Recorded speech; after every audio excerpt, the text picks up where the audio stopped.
Après un terrible accident de voiture, j'ai appelé ma femme et lui ai demandé de venir me chercher aux urgences. Elle m'a répondu par texto, « Je déjeune avec mon meilleur ami. Je ne peux pas partir comme ça. » J'ai répondu, « D'accord. » Ce que le policier a dit en s'approchant de leur table lui a fait regretter de m'avoir laissé attendre. Le bruit de l'impact métal contre métal, verre explosant, mon propre cri a duré peut-être 3 secondes. Le silence qui a suivi a duré une éternité. Je me souviens de l'airbag, de la poudre blanche partout, de l'odeur de brûlure chimique. J'avais l'impression que quelqu'un m'avait frappé au visage avec une brique enveloppée de papier de verre. Puis des voix, lointaines au début. « Monsieur.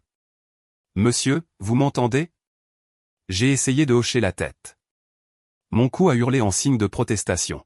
« Ne bougez pas. On va vous sortir de là. »« Comment vous appelez-vous ?»« Mathieu. Mathieu Dubois. »« D'accord, Mathieu. Tout va bien se passer. Restez avec moi. » Je rentrais du travail. C'était un jeudi après-midi, 16h47, selon l'horloge du tableau de bord, juste avant que le semi-remorque ne grille le feu rouge à l'intersection du boulevard Haussmann et de la rue de la Chaussée-d'Antin. Roulant à 70 km/h, dirait plus tard le rapport de police, il a percuté de flanc ma Peugeot 208 côté conducteur, me faisant faire 2 tête à queue sur 3 voies. Je me souviens de la rotation, le monde qui bascule, mon sac d'ordinateur portable qui vole contre la vitre passager, le craquement écœurant lorsque ma voiture s'est finalement arrêtée contre un lampadaire. Puis plus rien jusqu'aux ambulanciers. La salle des urgences de l'hôpital Saint-Louis sentait le désinfectant et la peur. Ils m'ont fait entrer sur un brancard. Des lumières vives au-dessus de ma tête. Des gens en blouse qui bougeaient vite, posant des questions que je pouvais à peine assimiler. Une perte de connaissance ? Je ne sais pas. Peut-être. Niveau de douleur, de 1 à 10 ? 7-8 quand je respire. Des allergies aux médicaments ? Non. Ils ont découpé ma chemise et ont appuyé sur mes côtes. J'ai failli m'évanouir de douleur. Possible fracture des côtes, a dit quelqu'un. Faites-moi une radio du thorax et un scanner pour le traumatisme crânien. Je vois un traumatisme facial important. Je me suis aperçu dans la surface réfléchissante d'un chariot médical. Mon visage était violet et enflé. Du sang séchait sous mon nez et sur ma joue gauche, là où l'airbag s'était déployé. On aurait dit que j'avais fait 10 rounds contre un boxeur poids lourd et que j'avais perdu. Le docteur Renaud est arrivé 20 minutes plus tard. Elle avait la quarantaine, des cheveux gris et des yeux bienveillants derrière des lunettes à monture métallique. « Monsieur Dubois, je suis le docteur Jeanne Renaud, médecin titulaire. Vous avez eu un grave accident. Nous faisons des examens en ce moment, mais l'examen préliminaire montre une commotion cérébrale, de multiples contusions et au moins 2 côtes cassées. Vous avez beaucoup de chance. » Je ne me sens pas chanceux, ai-je réussi à dire. Elle a souri légèrement. Le chauffeur du semi-remorque a dit que vous aviez volé sur près de 5 mètres. Votre voiture est complètement détruite. Le fait que vous me parliez en ce moment est un véritable miracle. Détruite. Ma voiture était détruite. Je venais de faire le dernier paiement il y a 3 mois. Nous allons devoir vous garder en observation, a poursuivi le docteur Renaud. Surveiller une éventuelle hémorragie interne, nous assurer que la commotion ne s'aggrave pas. Mais si tout semble stable dans quelques heures, nous pourrons vous laisser sortir. Y a-t-il quelqu'un que nous pouvons appeler ? Ma femme, ai-je dit. Chloé. Son numéro ? Je l'ai récité. J'avais la tête pleine de coton. L'infirmière, Mélanie, d'après son badge, m'a tendu mon téléphone sorti du sac en plastique contenant mes affaires. Vous pouvez l'appeler vous-même si vous préférez. Ce sera peut-être moins effrayant que d'avoir de nos nouvelles. C'est une bonne idée. J'ai composé le numéro de Chloé. Ma main tremblait, l'adrénaline finissant par se dissiper, remplacée par le choc et la douleur. Ça a sonné 1 fois, 2 fois, 3 fois, 4 fois. Salut, ça va ? La voix de Chloé était vive, joyeuse. Bruit de fond, musique, rire, cliquetis de vaisselle. Chloé, j'ai eu un accident de voiture. Je suis aux urgences de l'hôpital Saint-Louis. Pause. Les rires en fond sonore continuaient. Oh mon Dieu, tu vas bien ? Commotion cérébrale, côte cassée. Ils font d'autres examens, mais oui, je vais bien. Tu peux venir me chercher? Ils ont dit qu'ils pourraient me laisser sortir dans quelques heures si tout va bien. Une autre pause. Plus longue cette fois. La voiture est très abîmée? Complètement détruite. D'accord. Le bruit de fond a changé. Une voix d'homme, étouffée, disant quelque chose que je n'ai pas pu distinguer. Le rire de Chloé en réponse. Mathieu, voilà le truc. En fait, je suis en train de déjeuner avec Romain en ce moment. Romain. Son meilleur ami de l'université, le type avec qui elle passait de plus en plus de temps ces 6 derniers mois. Chloé, je viens de me faire percuter par un semi-remorque. Je sais, chérie, et je suis si contente que tu ailles bien, mais Romain a fait toute la route depuis Versailles pour me voir. On vient juste de commander. Ce serait vraiment impoli de ma part de le planter là. J'avais mal aux côtes. Ma tête me lançait. Les néons me semblaient être des pics à glace derrière mes yeux. Alors, qu'est-ce que je dois faire? Tu ne peux pas prendre un Uber ou un taxi pour rentrer? Je peux te retrouver là-bas plus tard. On a presque fini de toute façon. Presque fini. Elle avait presque fini de déjeuner pendant que j'étais assis dans une salle d'urgence avec des côtes cassées et une commotion cérébrale. Ouais, ai-je dit doucement. D'accord. D'accord. Alors, tu te débrouilles? Ouais, je vais me débrouiller. Tu es le meilleur. Je t'aime. À tout à l'heure à la maison. Elle a raccroché. J'ai fixé mon téléphone, l'écran noir, mon propre reflet dedans contusionné, enflé, à peine reconnaissable. L'infirmière Mélanie a touché doucement mon épaule. Quelqu'un vient. Je l'ai regardé. Non. Oh. Son expression a changé, pitié mêlée à quelque chose de plus dur, de la colère en mon nom. Vous avez quelqu'un d'autre à appeler? J'y ai pensé. Mes parents étaient à 3 heures de route, à Toulouse. Mon frère était déployé à l'étranger. Mes amis étaient tous au travail, et je ne voulais pas m'imposer. Puis je me suis souvenu de David, le frère aîné de Chloé. L'agent David Fournier, de la police nationale. 15 ans dans la police. On s'était toujours bien entendu. On jouait au basket le week-end. On buvait des bières après les dîners de famille de Chloé. C'était un type bien. Fiable. Le genre de personne qui répond présent quand ça compte. J'ai cherché son numéro et j'ai appelé. Mathieu. Sa voix était chaleureuse, joyeuse. Qu'est-ce qui se passe, mec? C'est toujours bon pour le match du Paris Saint-Germain dimanche. Salut, alors j'ai eu un accident de voiture. Je suis aux urgences de l'hôpital Saint-Louis. Chloé a dit qu'elle ne pouvait pas venir me chercher parce qu'elle déjeune avec Romain. Je sais que tu travailles probablement, mais, stop. Sa voix est devenue froide, plate. Répète ça. J'ai eu un accident. Non, la partie sur Chloé. Elle déjeune avec Romain et elle a dit qu'elle ne pouvait pas partir pour venir me chercher. Silence. Je pouvais entendre sa respiration à l'autre bout du fil. Puis, où sont-ils? Je ne sais pas. Un restaurant. Elle n'a pas dit. Ne bouge pas. Je vais découvrir où. David, tu n'es pas obligé, je suis son frère, Mathieu, et tu es mon ami. Je m'en occupe. Il a raccroché. Je suis resté assis dans le box des urgences, entouré de moniteurs qui bipaient et de l'odeur d'antiseptique, me demandant ce que, je m'en occupe, signifiait. L'infirmière Mélanie m'a apporté de l'eau et des crackers. Mangez lentement. Une commotion peut provoquer des nausées. J'ai grignoté les crackers et bu l'eau. Tout avait un goût de carton. Le scanner est revenu négatif. Pas d'hémorragie cérébrale. Les radios ont confirmé 2 côtes cassées du côté gauche. Le docteur Renaud a prescrit des analgésiques et un repos strict au lit. Vous avez eu de la chance, monsieur Dubois. 15 cm plus à gauche, et nous aurions une conversation très différente. Génial, ai-je marmonné. Avez-vous un endroit sûr pour vous rétablir? Quelqu'un pour vous aider ces prochains jours? Vous ne devriez pas être seul avec un traumatisme crânien. J'ai pensé à Chloé. À son rire en fond sonore de notre appel. À Romain. Je trouverai une solution. Mon téléphone a vibré. Un texto de David, je les ai trouvés. Le bistrot toscan sur l'avenue des Champs-Élysées. J'y suis dans 10 minutes. Mon estomac s'est noué. Je connaissais le bistrot toscan. Un restaurant italien chic. Cher, éclairage romantique. Le genre d'endroit où on emmène quelqu'un pour un rendez-vous, pas un « meilleur ami ». Un autre texto, ne t'inquiète pas. Je gère.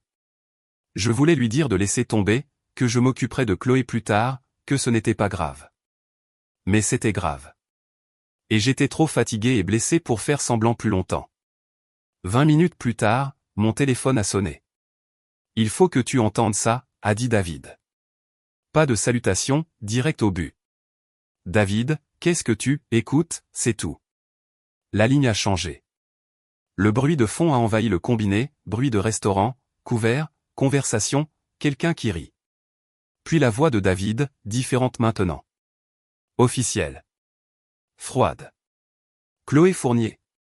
David? La voix de Chloé. Perplexe. Qu'est-ce que tu fais ici? Je suis ici en ma qualité officielle d'agent de la police nationale. Quoi? Pourquoi? Est-ce que maman va bien? Maman va bien. Il ne s'agit pas de maman. Silence. Votre mari a été impliqué dans un grave accident de la route il y a environ 2h30. Il se trouve actuellement au service des urgences de l'hôpital Saint-Louis. Il a subi de multiples blessures, dont une commotion cérébrale et des côtes cassées. Il vous a appelé à l'aide. Vous avez refusé de l'aider. Le bruit du restaurant a semblé s'estomper, comme si tout le monde à proximité écoutait. Je n'ai pas refusé, la voix de Chloé est devenue défensive. J'ai juste dit que je déjeunais. Je lui ai dit de prendre un Uber.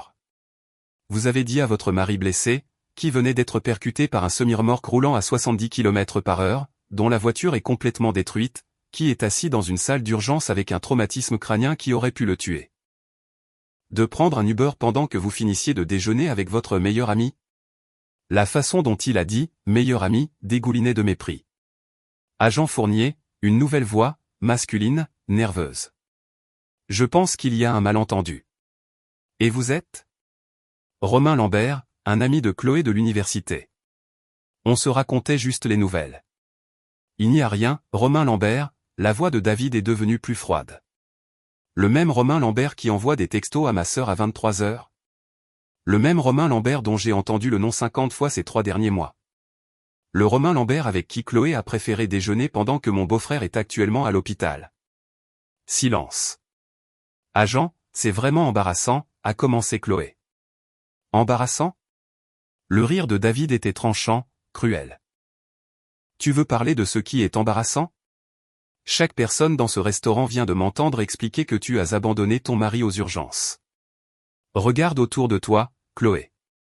Ils te dévisagent tous. Je pouvais l'imaginer. La clientèle chic du bistrot toscan, des gens d'affaires en pause déjeuner, des couples en rendez-vous tous en train de regarder ce drame se dérouler. David, s'il te plaît. C'est agent Fournier. Et tu viens avec moi, tout de suite. Nous allons à l'hôpital, et tu vas chercher ton mari. Mais c'est Romain qui a conduit. Romain peut prendre un Uber. Le mépris dans la voix de David aurait pu décaper de la peinture.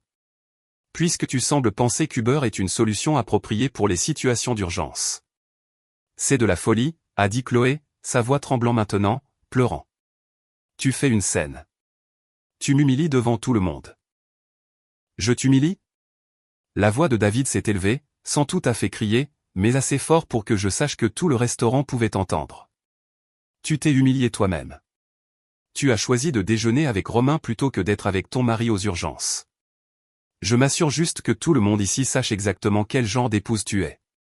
Des chaises ont grincé. La voix de Chloé, c'est bon. C'est bon. J'y vais. Juste, est-ce qu'on peut partir tranquillement, s'il te plaît? Trop tard pour la tranquillité, Chloé. Au fait, maman est au courant. Je l'ai appelée en venant. Elle est en fait à l'hôpital avec Mathieu en ce moment même. Tu l'as dit à maman? La voix de Chloé s'est brisée. Toute la famille est au courant. Je leur ai envoyé un texto groupé. J'ai pensé qu'ils devaient comprendre ce qui se passe. Les mots exacts de maman ont été « Je ne t'ai pas élevé pour que tu sois ce genre de personne ». Un sanglot, puis des bruits de pas. Le restaurant était devenu complètement silencieux. Je pouvais l'entendre à travers le téléphone. 60, 70 personnes, tout en train de regarder, tout en train de juger.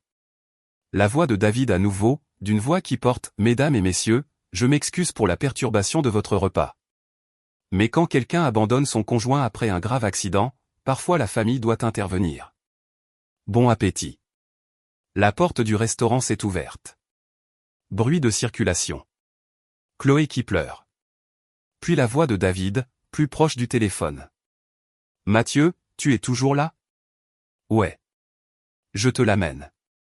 On sera là dans 15 minutes. » « David, tu n'étais pas obligé, si, j'étais obligé. Tu es de la famille. » Et ce qu'elle a fait. Il a fait une pause. Ce n'est pas acceptable. Ce n'est même pas proche d'être acceptable. La communication a été coupée. Je suis resté assis dans le box des urgences, le téléphone à la main, essayant de comprendre ce qui venait de se passer. L'infirmière Mélanie se tenait dans l'embrasure de la porte. Elle avait tout entendu. « Votre beau-frère » a-t-elle demandé.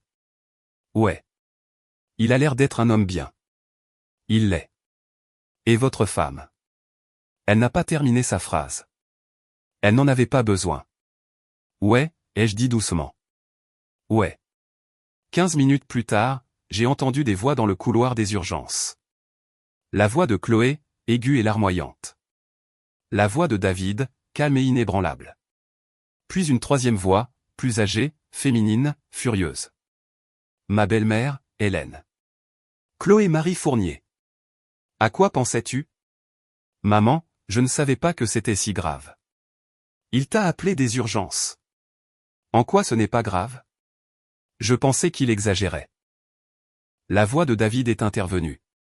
Le semi-remorque a laissé une traînée de débris de 12 mètres. Sa voiture a dû être remorquée en 3 morceaux distincts. Mais bien sûr, Chloé, il exagérait. Le rideau de mon box a été tiré. Chloé se tenait là, toujours dans sa tenue de déjeuner, un joli chemisier, un jean de marque, un maquillage parfait à l'exception du mascara qui coulait sur ses joues. Derrière elle se tenait David dans son uniforme de police et Hélène, ma belle-mère, regardant sa fille avec une expression que je n'avais jamais vue auparavant, une déception si profonde qu'elle était presque physique.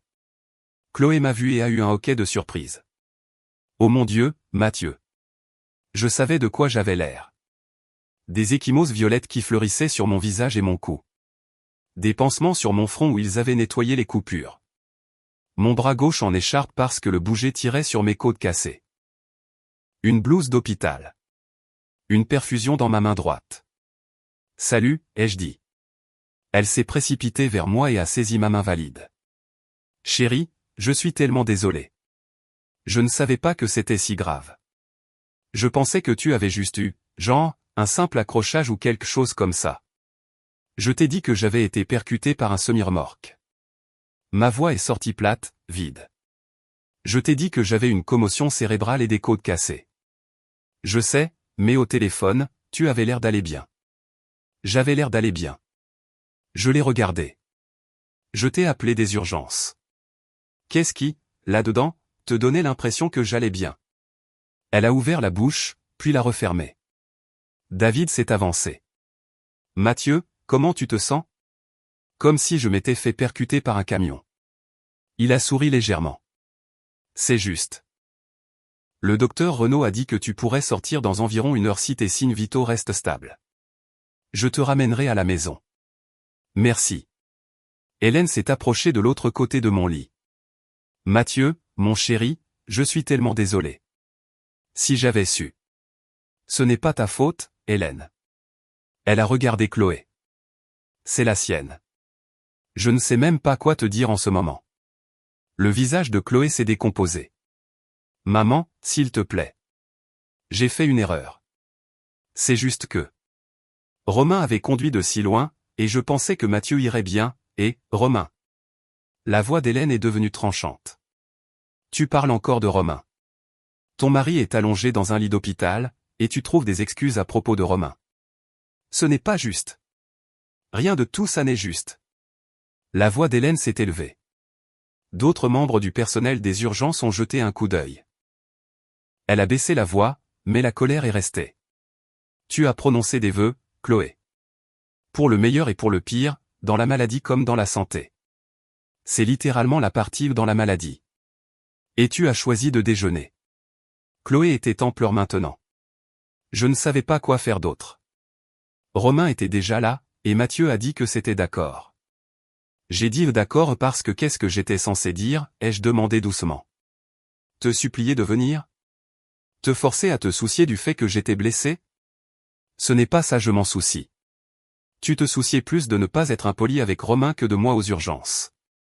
Les mots sont restés en suspens dans l'air. Chloé a secoué la tête désespérément. Ce n'est pas vrai. Je t'aime. C'est juste que... Je ne réfléchissais pas, non, ai-je convenu. Tu ne réfléchissais pas, le docteur Renaud est apparu, une tablette à la main.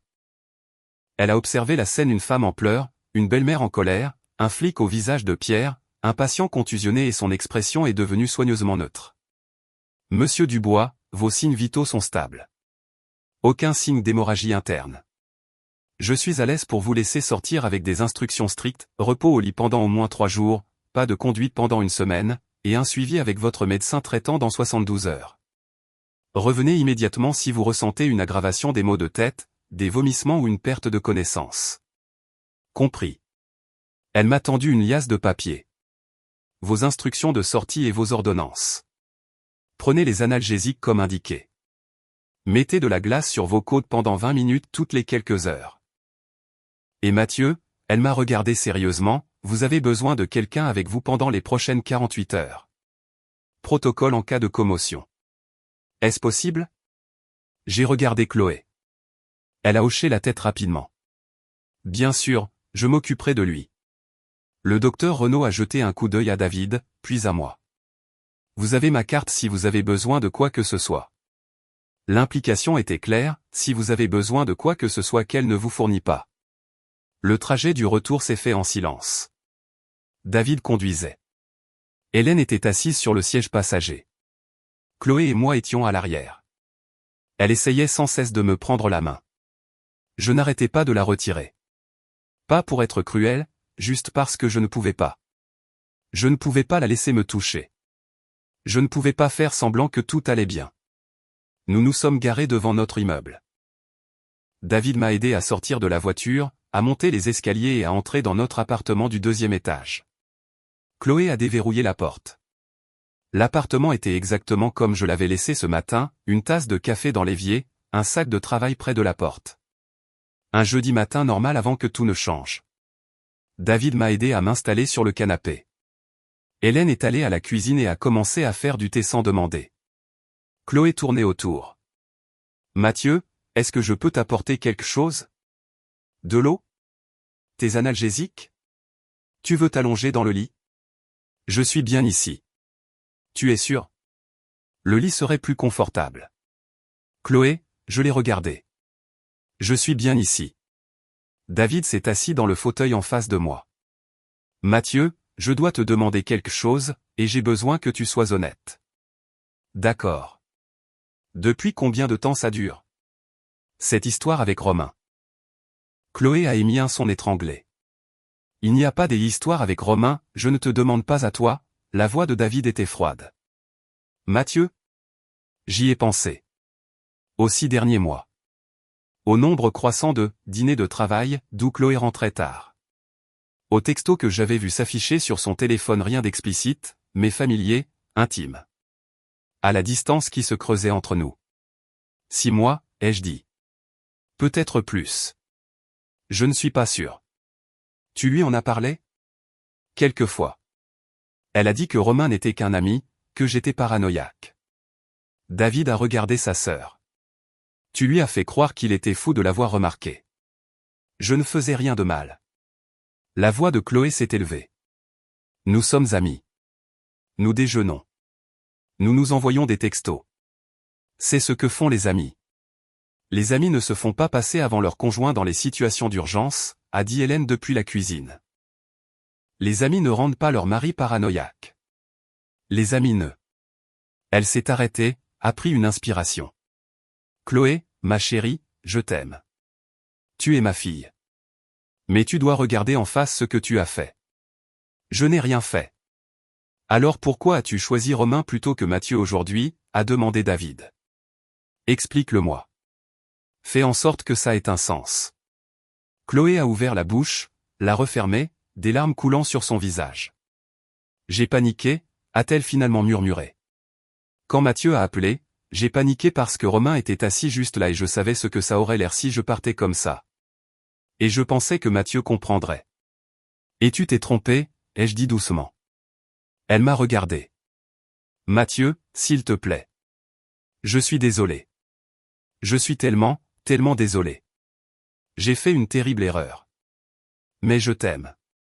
Je t'aime tellement. S'il te plaît, ne. Sa voix s'est brisée. S'il te plaît, ne nous abandonne pas, je voulais ressentir quelque chose. De la colère, de la peine, de la trahison. Mais tout ce que je ressentais, c'était de la fatigue. Une fatigue incroyable. J'ai besoin de me reposer, ai-je dit.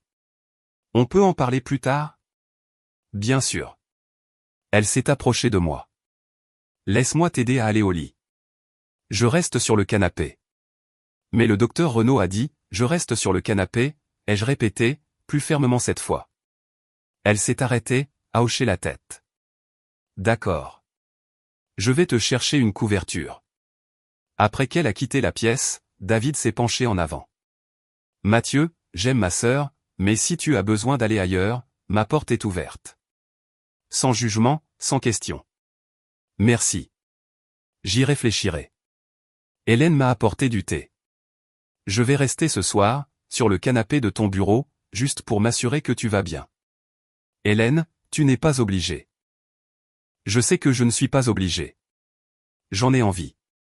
En plus, il faut bien que quelqu'un s'assure que Chloé s'occupe vraiment de toi. Chloé est revenue avec des couvertures, des oreillers, mon ordinateur portable, mon chargeur de téléphone et mes analgésiques. Elle a tout arrangé avec soin, m'a aidé à m'installer confortablement, sans jamais croiser le regard de personne. David et Hélène sont partis vers 19h. En sortant, David m'a pris à part. J'ai appelé le travail, j'ai raconté ce qui s'est passé à mon sergent. Il a dit que si tu as besoin de quoi que ce soit et je dis bien quoi que ce soit tout le commissariat te soutient. Tu es de notre famille, Mathieu. Et ce qui s'est passé aujourd'hui? Il a secoué la tête. Souviens-toi juste que tu n'es pas seul là-dedans. Après leur départ, Chloé a préparé le dîner. De la soupe et des crackers, facile à manger. Elle me l'a apporté sur le canapé et s'est assise dans le fauteuil que David avait quitté. Mathieu, j'ai besoin que tu saches quelque chose. J'ai bu une cuillerée de soupe, j'ai attendu. Romain et moi, nous n'avons pas de liaison. Nous n'avons jamais été physiques. Nous n'en avons même jamais parlé. C'est mon ami. C'est tout. D'accord. Mais, elle a dégluti difficilement, je pense que je l'ai peut-être utilisé comme une échappatoire. Pour fuir notre relation, nos problèmes, le sentiment qu'on s'éloignait. Et aujourd'hui, quand tu as appelé, j'ai vu un choix, venir à toi et affronter la réalité de notre mariage, ou rester avec Romain et faire semblant que tout allait bien un peu plus longtemps. Et j'ai fait le mauvais choix. J'ai posé la soupe. On s'éloignait parce que tu passais tout ton temps avec lui. Je sais. Tu m'as fait croire que j'étais fou de le remarquer. Je sais. Et aujourd'hui, quand j'avais le plus besoin de toi, tu n'étais pas là. Son visage s'est décomposé. Je sais. Alors, qu'est-ce qu'on fait maintenant? Elle m'a regardé. M'a vraiment regardé. Je ne sais pas. Mais je veux arranger ça. Je veux être meilleur. Je veux être la femme que tu mérites. Je ne sais pas si je peux encore te faire confiance, Chloé. Les mots sont tombés comme des pierres. Elle s'est remise à pleurer, puis à hocher la tête. Je comprends. Vraiment. Mais s'il te plaît, ne nous abandonne pas encore. Donne-moi une chance de prouver que je peux changer. C'est tout ce que je demande. J'y ai pensé. À 3 ans de mariage, au bon moment avant Romain, à la question de savoir si les gens pouvaient vraiment changer. J'ai besoin de temps, ai-je finalement dit. Pour réfléchir. Pour guérir. Pour savoir si j'ai même envie d'essayer. D'accord, elle a essuyé ses larmes. Prends tout le temps dont tu as besoin. Je serai là.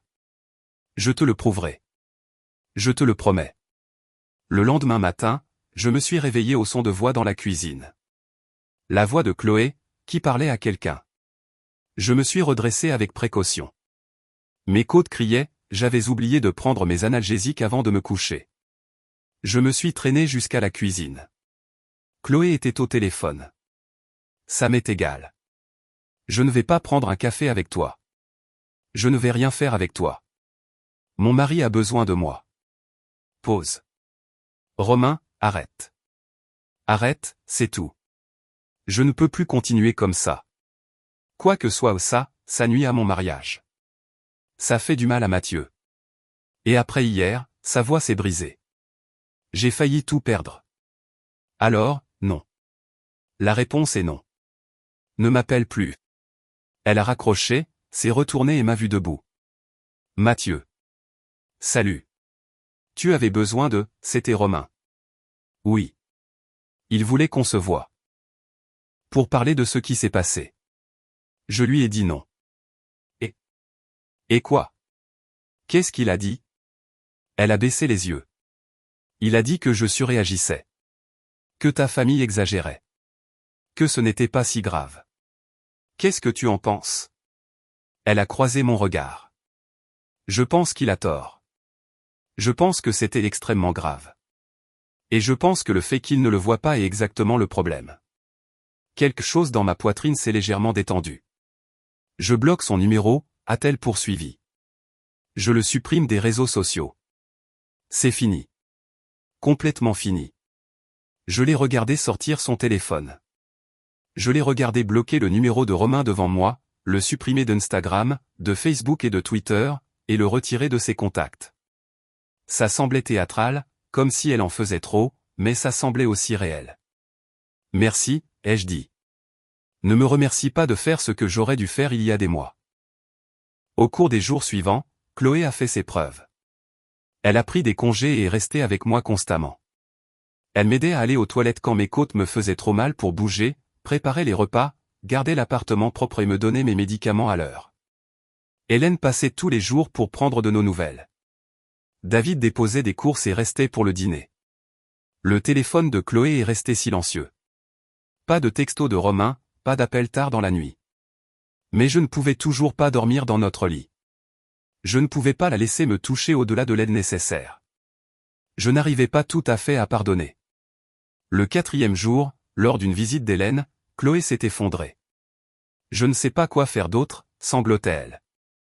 J'essaie si fort. Je suis là. Je suis présente. J'ai complètement coupé les ponts avec Romain, mais Mathieu ne me regarde même pas. Hélène a pris sa fille dans ses bras.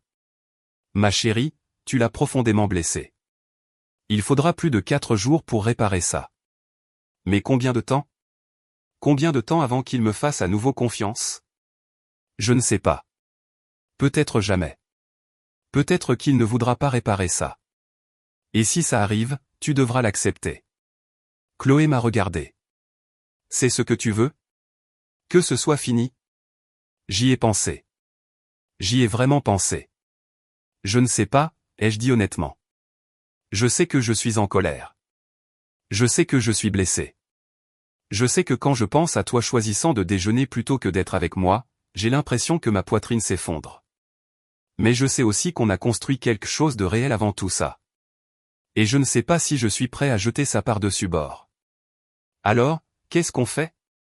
On va en thérapie. On y travaille. Tu prouves, sur des mois, pas des jours, qu'on peut te faire confiance, et on verra si on peut réparer ce qui a été brisé. Elle a hoché la tête. D'accord. Oui. Tout ce qu'il faudra. Hélène a serré la main de sa fille. Et Chloé, tu dois comprendre quelque chose. Ce que David a fait dans ce restaurant, t'exposer devant tout le monde. Ça va te suivre. Les gens s'en souviendront. Tes amis, tes collègues, tous ceux qui en ont entendu parler. Tu vas devoir vivre avec ça. Je sais. Et Mathieu va devoir vivre avec ce que tu as fait. Chaque fois qu'il aura besoin de toi, il se demandera si tu seras là. C'est la réalité que tu as créée. Je sais, a murmuré Chloé. Je sais. 3 mois plus tard, nous étions dans le bureau du docteur Pascal Morin, notre conseillère conjugale, diplômée depuis 16 ans, spécialisée dans l'infidélité et la reconstruction de la confiance. Chloé, a dit le docteur Morin, dites à Mathieu ce que vous avez appris sur vous-même au cours des 90 derniers jours. Chloé a pris une profonde inspiration. J'ai appris que j'utilisais Romain comme une échappatoire à l'intimité avec Mathieu, que j'avais peur d'être vulnérable dans mon mariage, alors j'ai créé une pseudo-relation qui me semblait plus sûre. Et quand l'accident de Mathieu m'a forcé à choisir, j'ai fait le mauvais choix. Parce que choisir Romain signifiait que je pouvais éviter d'affronter ma peur un peu plus longtemps. Le docteur Morin a hoché la tête. Mathieu, comment recevez-vous cela? Ça aide, ai-je dit. Comprendre le pourquoi. Mais ça n'efface pas ce qui s'est passé. Et ça ne le devrait pas, a convenu le docteur Morin. Chloé, vous avez fait un choix ce jour-là qui a montré à Mathieu qu'on ne pouvait pas vous faire confiance en cas de crise. Reconstruire cette confiance va prendre des années, pas des mois. Êtes-vous préparé à cela? Oui. Même si Mathieu décide, en fin de compte, qu'il ne peut pas vous pardonner? Les yeux de Chloé se sont remplis de larmes. Même dans ce cas. Nous sommes restés en silence un moment. Mathieu, le docteur Morin s'est tourné vers moi. Êtes-vous prêt à essayer? À essayer sincèrement? J'ai regardé Chloé, la femme que j'avais épousée il y a 3 ans, la femme qui m'avait abandonné quand j'avais le plus besoin d'elle, la femme qui avait passé 3 mois à être présente chaque jour pour prouver qu'elle pouvait changer. Ouais, ai-je dit. Je suis prêt à essayer.